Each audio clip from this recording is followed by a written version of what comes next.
I'm Sean Whalen. I'm one of the co-founders, CEO of Hopskip. For I think everyone on today's calls, I recognize most names, so you're probably pretty familiar with us at this point, but we're a platform that professional planners, hoteliers, meeting and hospitality professionals use to streamline how they source and contract hotels for business events. We host these webinars, like I mentioned earlier, on a bi-weekly basis, really to provide education, context, information, share new features to our end users. And we do this focused on planners, and we do one focused on hotels. And we'll be launching some other user-specific focus sessions as well later this year for DMOs and sales affiliates and NSOs. But today's session is an overview walkthrough of the planner workflow. And then we'll highlight some of the new features that we just recently launched for planners, as well as some features that we have coming out in the near future.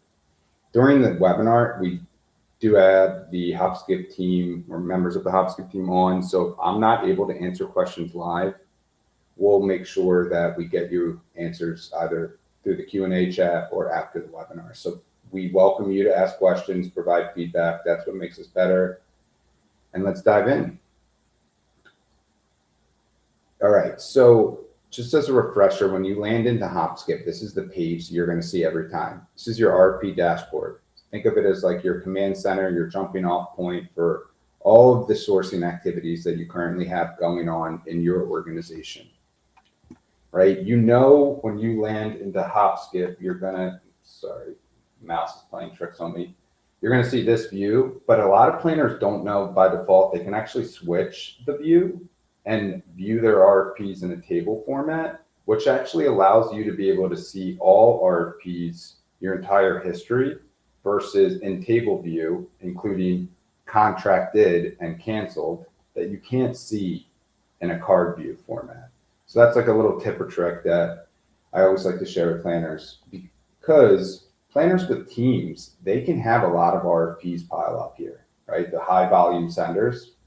So another feature that a lot of planners don't seem to know exists is being able to assign ownership of RFPs, which allows you to be able to then, well, I'll explain what assigning an owner does first. Assigning an owner means in the scenario where maybe I started an RFP and I'm going to want to transfer this to my teammate, they're going to be, as the owner, now the one receiving all of the notifications, the one who's going to be expected to be awarding the business. You can collaborate on an RFP as well, which is in the same action set that you could also assign ownership to. So I'll show you how that works as well. But what we're looking at here is ownership, filtering by ownership. So for teams that have, planners that have a team of 10 or so, this can become really helpful. I can just look at RFPs that I own by using this filter.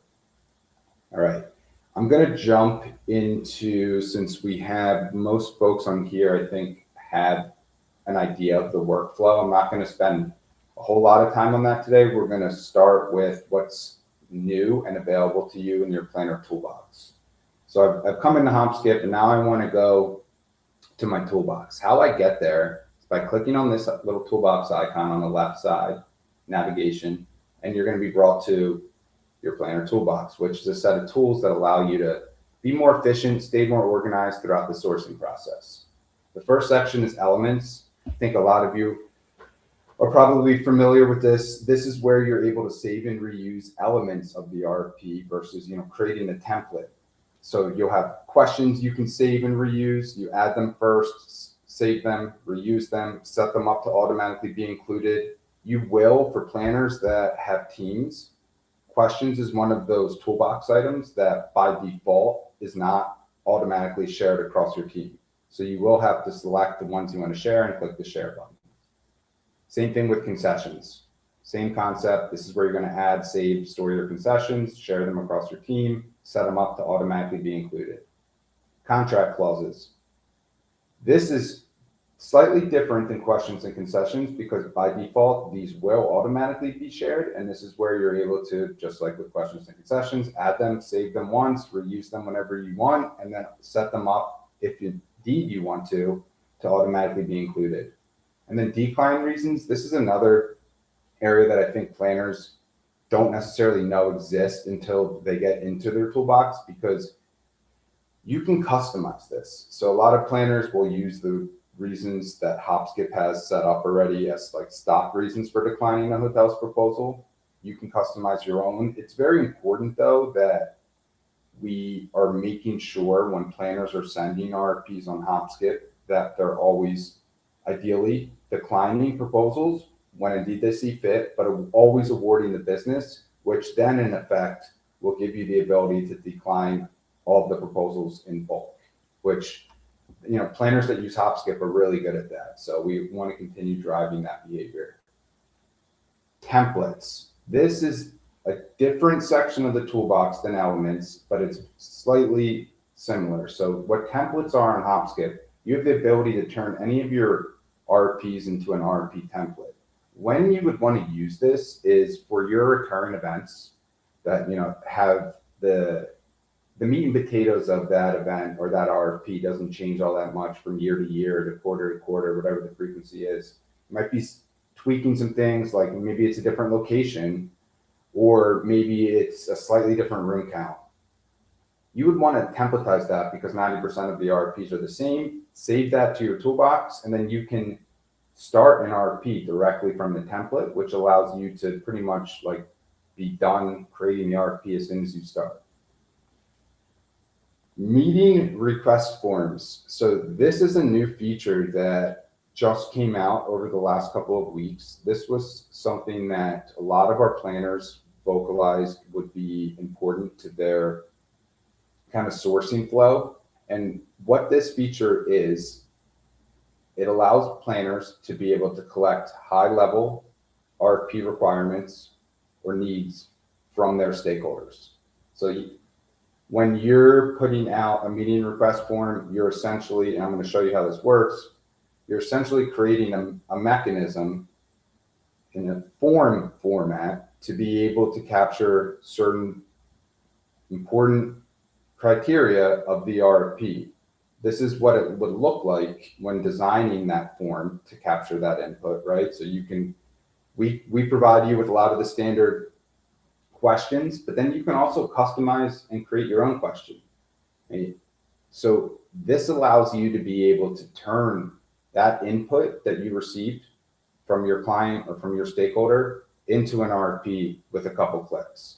Right? If I wanted to insert this question, I would do that. I would fill all this out. But what I can also do is brand the form as well. So we know a lot of our planners today, they have clients, and we know when they're presenting information to their clients, they might not always want to use their company logo, colors, branding. They might want to customize it and for it to be personalized to that client. And how you can do so on Hopskip is actually automatic with these. So if planners have client profiles set up, which is another feature I'm going to show you, the forms can, in effect, take that client's branding automatically. If you don't have that set up, it will default to your organization's branding, which I think most planners know how to do that, but we'll make sure we cover that today as well if we have time during today's session.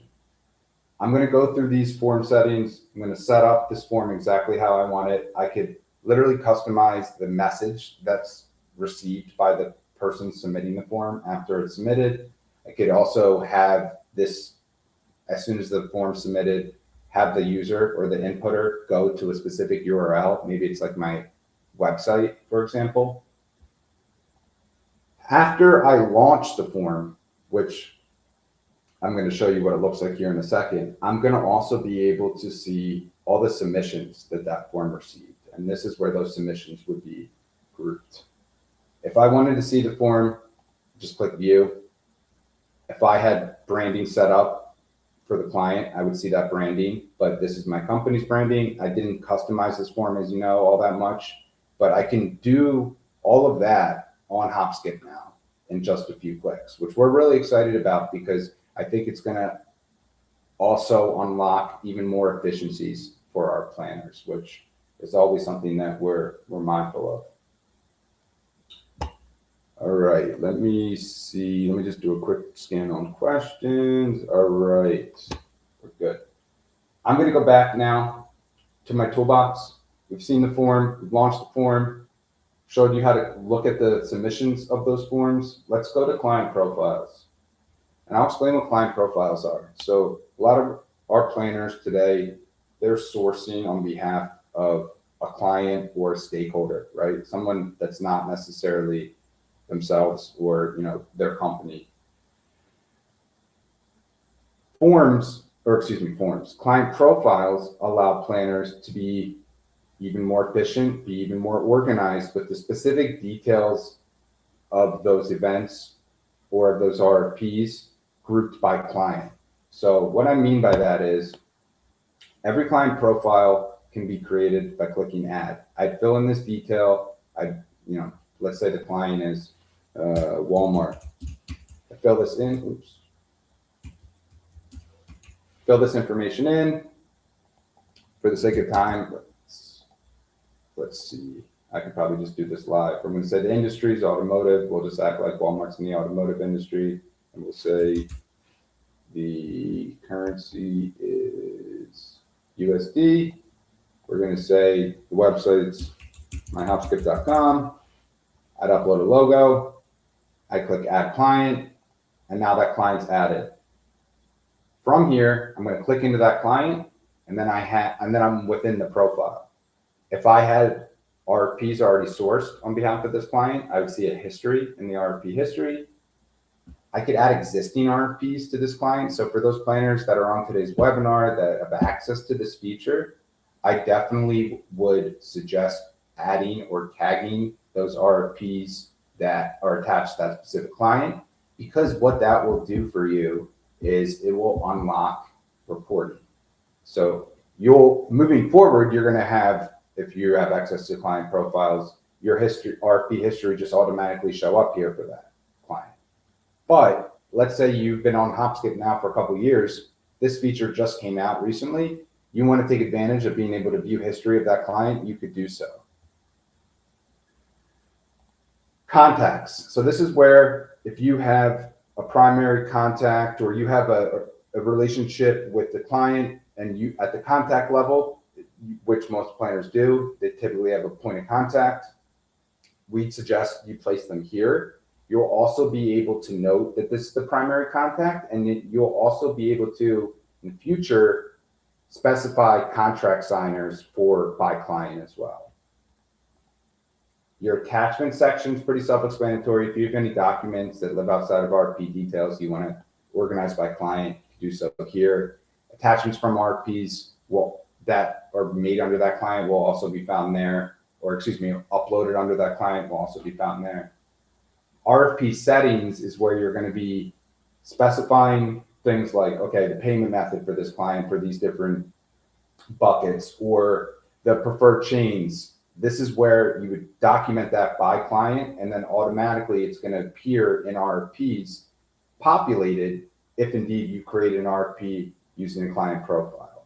And I'm going to show you here how that works in a second. And then lastly, you have a note section. A couple other things that I'll call out here just as some tips and tricks. You can now create an RFP directly from a client profile. So if I click this create RFP button, just like you've seen probably 100 times before, same kind of pop up here. It's going to ask you to put in a name. It's already going to have the client selected because you're creating it from the client profile. It's going to allow you, though, to still be able to create from a blank RFP or use a template, right? So I could use a template that I don't necessarily have any connection with for this client yet, select that template, and then start the RFP process. What I also wanted to show you was those, and let me just go back here and I'll jump into this. I'll come back because this is also another tip and trick that I know a lot of planners, were asking for.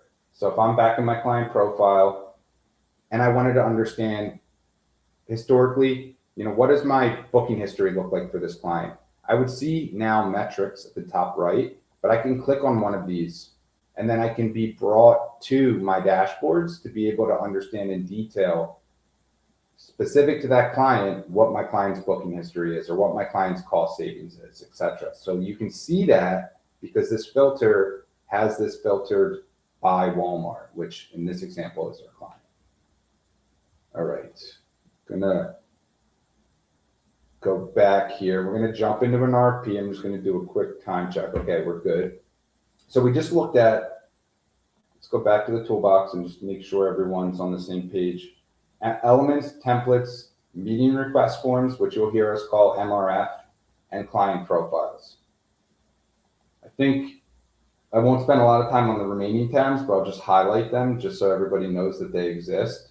Industry contacts, super important, we know, to be able to have access to include your NSOs or your GSO, national or global sales, or CVBs or DMOs. This is where those contacts will live. Think of this as your Rolodex, right? You click add new, enter that contact information, and then from there, you have a few more options available for you to configure. You can set that you can set up that contact to be included in your RFP as you deem fit. So what I mean by that is they can do two different things in your RFP: suggest hotels or support hotels, or they could do a combination, right? So planners can handpick hotels. Planners cannot handpick hotels and just have their DMO or their NSO suggest hotels. When they do that, those hotels that they suggested will receive the RFP on Hopskip and will respond to the RFP on Hopskip. The DMO or the NSO in that case will be able to follow along the response status of those hotels that they suggested or that they're supporting, or I should say. You can also set these contacts up to automatically be included in all of your new RFPs. So you don't have to remember to always include my Alhi rep or to always include my Marriott rep. It's when that toggles on, they'll be in every new RFP.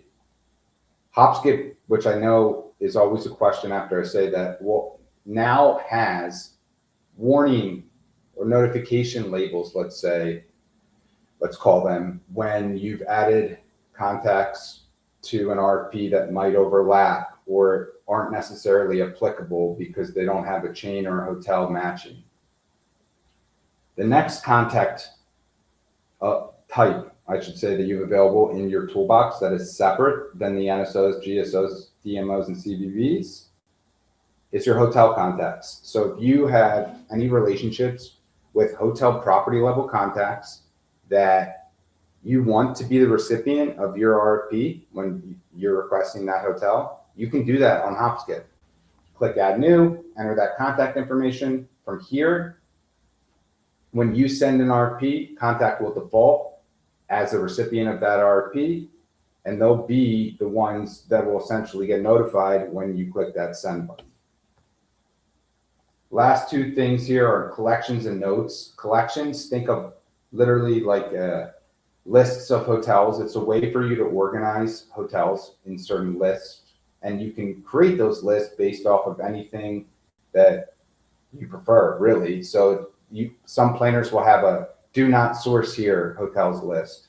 Some planners will have a list that's my favorite incentive hotels or resorts.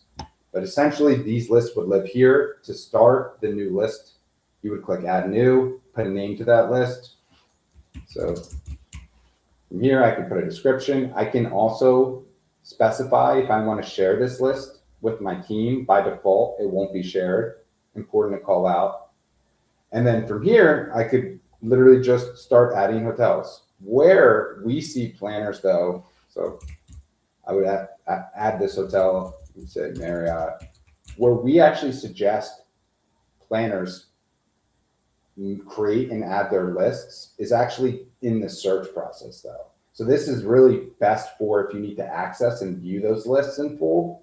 Where I would suggest you adding hotels to the list is when you're in the midst of your actual search phase, because what that allows you to do is see a bunch of hotels at one time in one result versus going hotel by hotel. Notes, this is where, just like I said with lists, I'd suggest you actually doing the notes as they come to you in the search process, because that's where you're going to be seeing a visual representation of that property. Here's where you're going to be able to access all of those notes in one full list. And I would just do that, see the note by clicking on that, and then I would see which specific hotel that I have this note for. Notes are private. These notes don't get shared with hotels. You can share them with your teammates, but they're private by default. All right, great engagement in the chat. The next item I'm going to show you on Hopskip is creating the RFP from your RFP dashboard and what that looks like with client profiles being introduced. So we're going to say create RFP, which, let me back up just so everyone knows to start that process, top right. I'm going to be brought here with this pop-up. It's going to ask me a few things like, how do I want to create this RFP? Do I want to use a blank one? Start from a template. I'm going to put a name to it. Let's say I wanted to also use a client profile.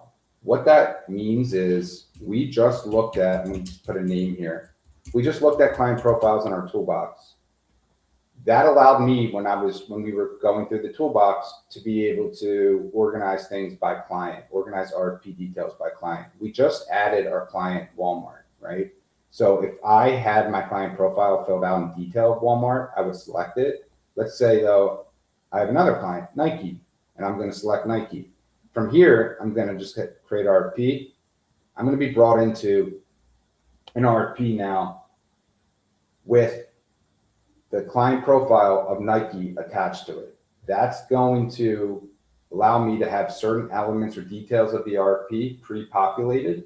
As you can see here, showing clients Nike, right? If I had filled out all of the contract sign, or excuse me, the payment information on the contract terms tab in the client profile, all of that information would be brought in here and filled out. You can see contract clauses, questions, and concessions are already populated for me in this section, these sections of the RFP, because I have them set up in my planner toolbox to always be included. I know most of the planners on here know the flow of Hopskip, but when you're in the request details section, this is where you're putting the details to that RFP. You're going to go tab by tab. You can jump ahead as you see fit, but essentially you go tab by tab, and then you would jump into your next section, which is finding and adding venues, right? So let's say I filled all of this out, and now I'm on my hotel preferences tab. This is going to allow me to add some extra detail. This is especially important if you're not hand-picking hotels, because a lot of this information is what's used by your DMOs or your NSOs to be able to suggest hotels. So, you know, let's say we're looking for select or full service, full service, and we're looking for 4- and 5-star hotels. I can specify the chains if I want. I'm going to just jump into the add hotel section for the sake of time, because this has also undergone a little bit of a revamp over the last couple of weeks. I filled out my preferences. Let's say I took the time to fill out my request details.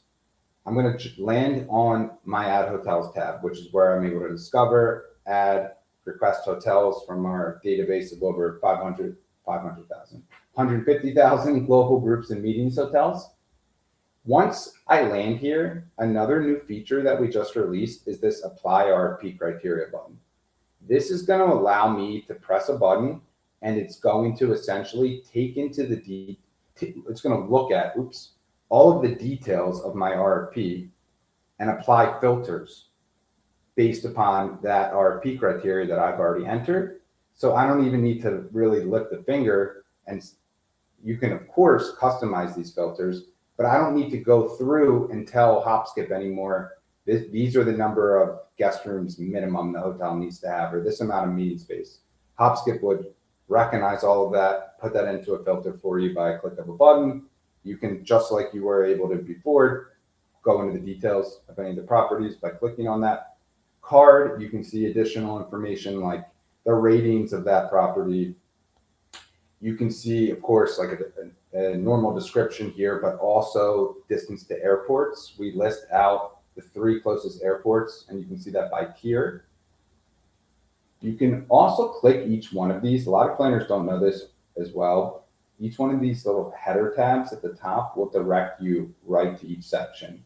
The last section now also offers similar hotels to the given property that you're viewing at that moment.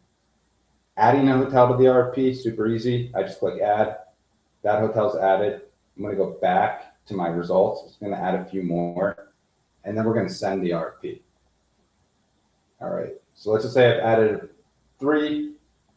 And now we want to bring in our handy dandy NSOs and GSOs, CBBs into our RFP because we want to leverage their expertise, right? So I do so on my Manage Contacts tab.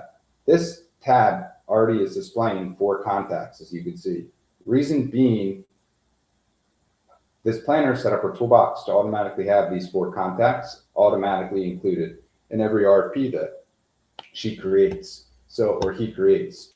So that's why you're seeing these 4. If I wanted to remove any, I can do so easily. If I wanted to also view, so right now we're looking at a view of the contacts that are added. If I wanted to look at the same list, but in a different view by hotel, I can see which of my supporting contacts are supporting which given properties.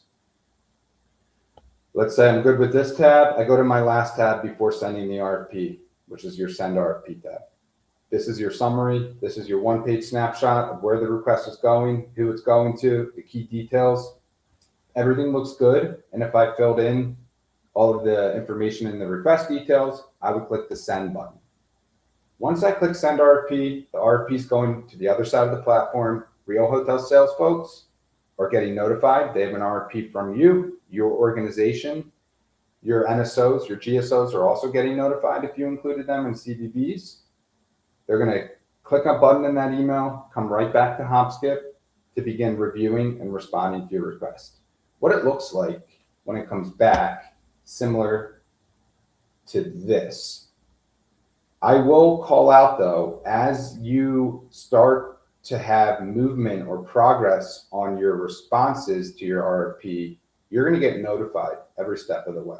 So you're going to get an email notification if you're not in Hopskip that, Susie from the Ritz-Carlton has started to review your RFP. You're going to get a notification if you're not on Hopskip that Jim from the Hilton Philadelphia has declined to submit a proposal for your RFP with the reason why.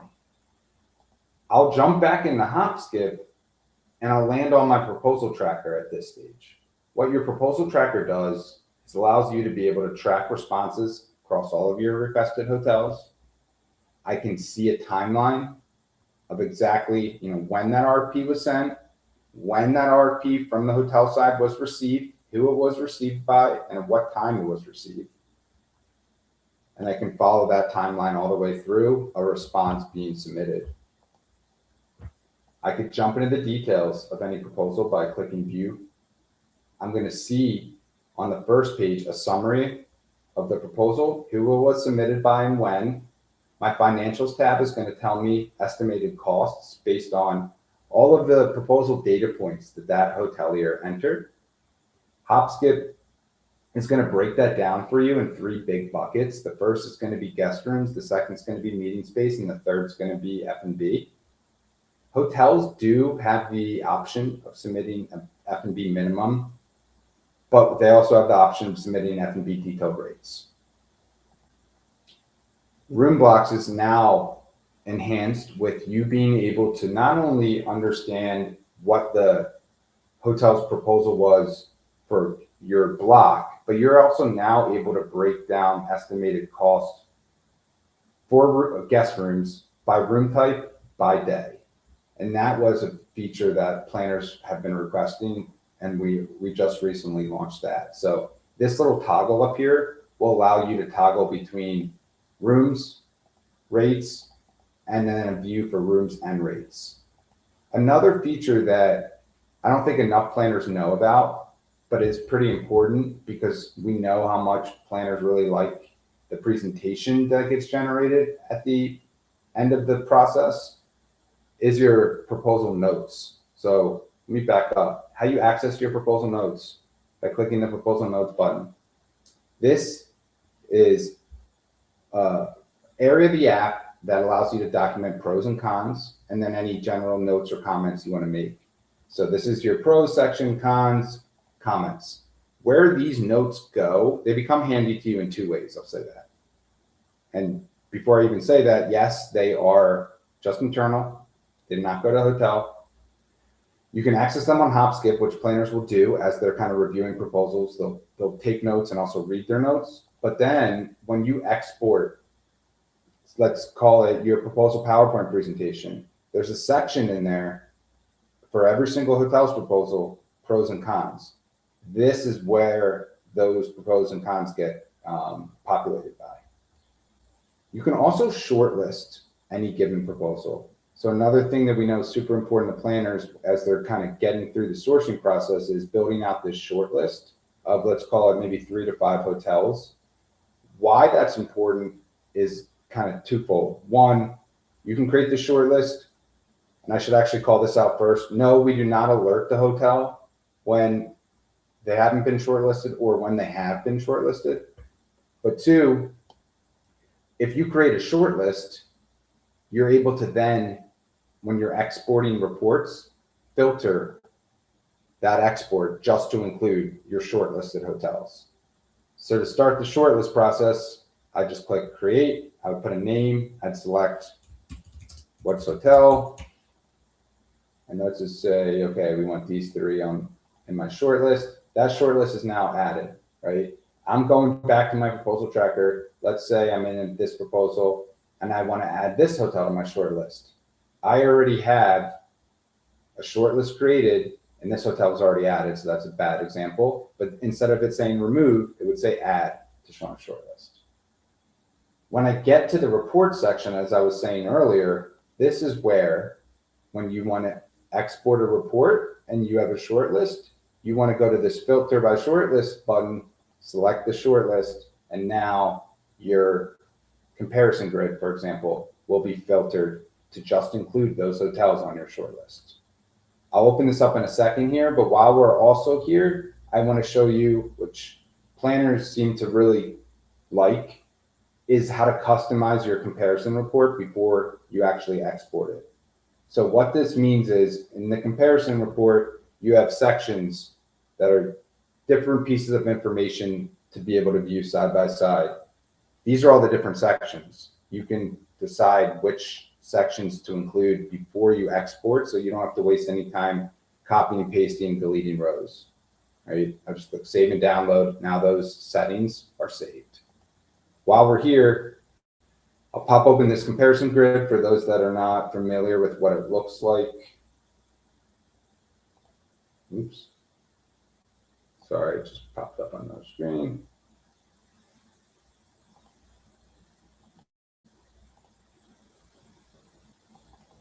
So again, your branding, but a side-by-side, oops, let me zoom in a little bit. Side-by-side view of all the proposal data points or the key data points or the data points that you want to be included and excluded all the rest. But it will have things like your rates inclusive and exclusive of taxes and fees side-by-side for each date range that you requested. It will have the answers to the questions that you asked side-by-side for each proposal. It will have the concessions you requested, approved or declined side by side for each concession. Same thing with clauses.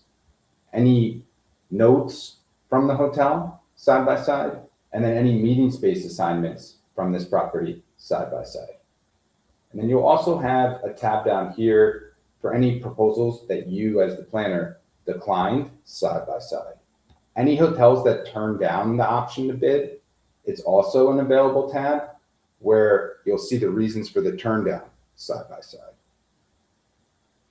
Okay, getting close on time, so I'm going to go a little faster here. The last couple of sections that planners seem to The planners that know that this exists seem to get a lot of value out of it, but I still don't think enough planners know that some of these features and benefits exist on the platform because it's later in the process. And what I mean is your cost savings dashboard. I'm going to show you first, though, how to connect this to your cost savings. So we just received proposals, right?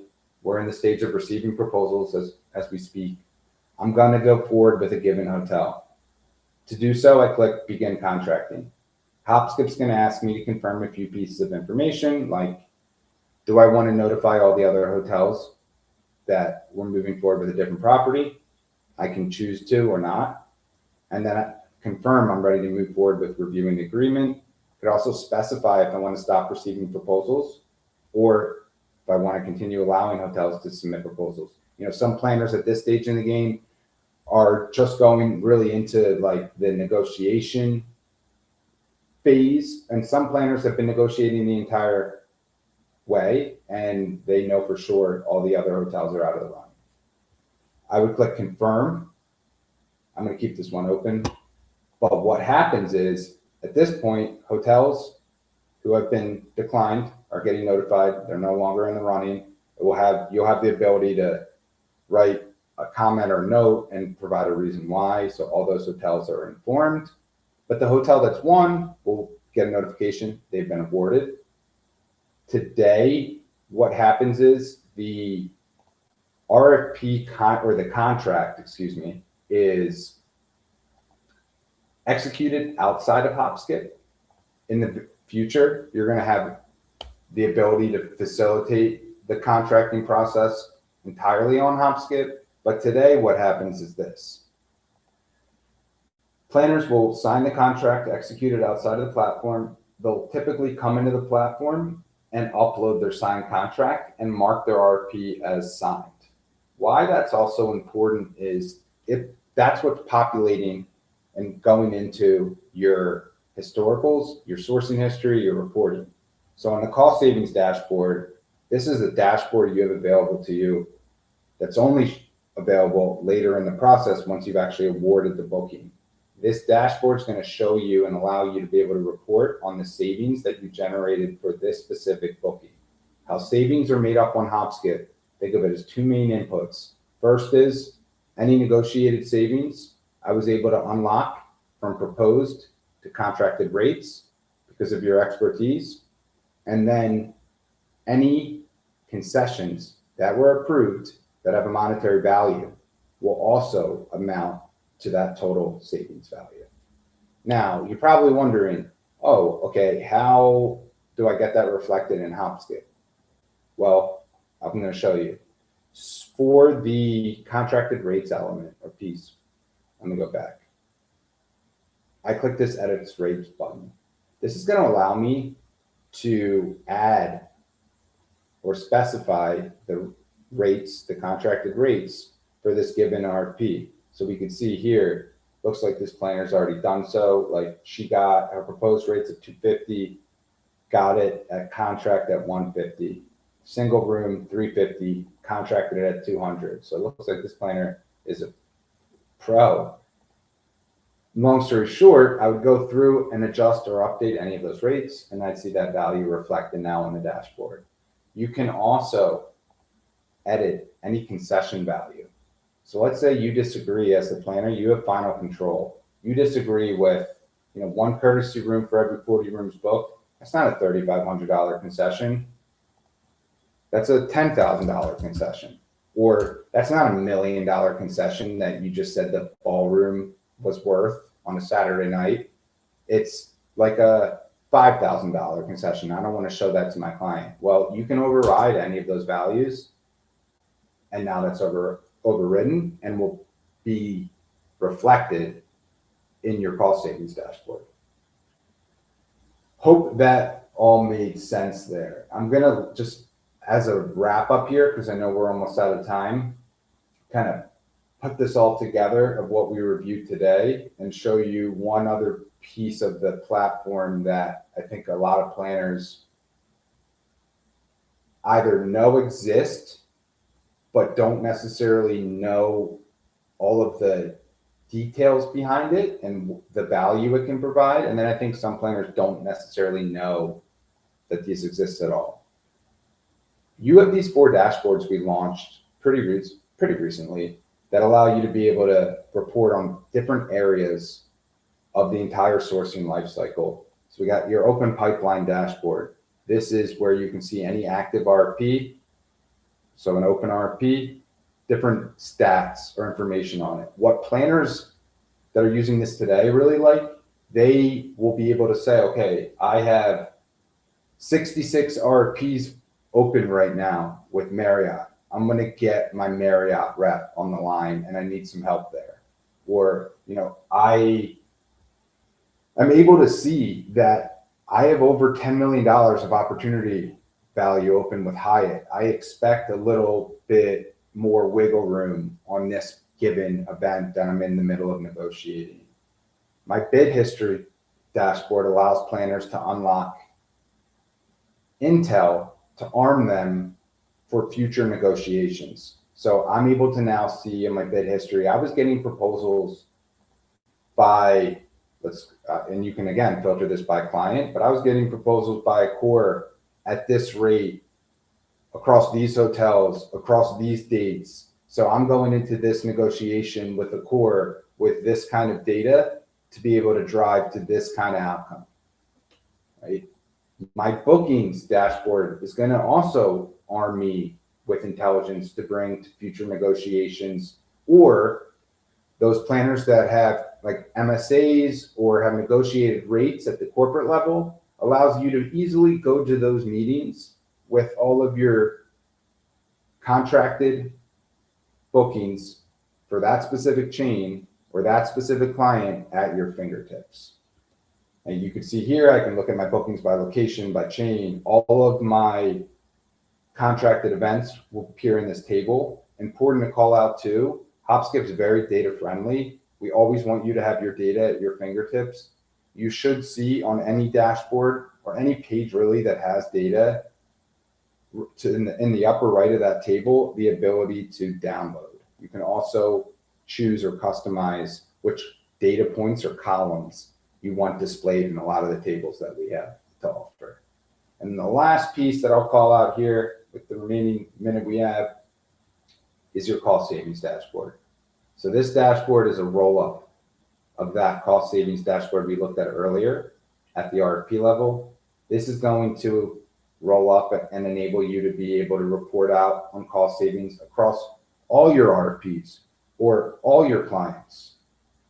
So we definitely want to make sure as we're continuing to build these dashboards out, we continue to get your feedback on what would be valuable to show. But the feedback so far has been super positive and we welcome more of it. And we're just at time, so I do want to respect everybody's time today. I'll kind of wrap this up with this. We went through today's session, end-to-end RFP workflow. We looked at our planner toolbox. We hit on a couple of new features like meeting request forms, client profiles, and we're going to be coming out with a whole bunch of new features over the upcoming months. And we developed those features based off of our end users' feedback. So my ask to you is please keep the feedback coming. It only gets us better and the product stronger. Thank you guys so much for today's webinar, and we'll see you in a couple weeks. Have a great weekend, guys. Take care.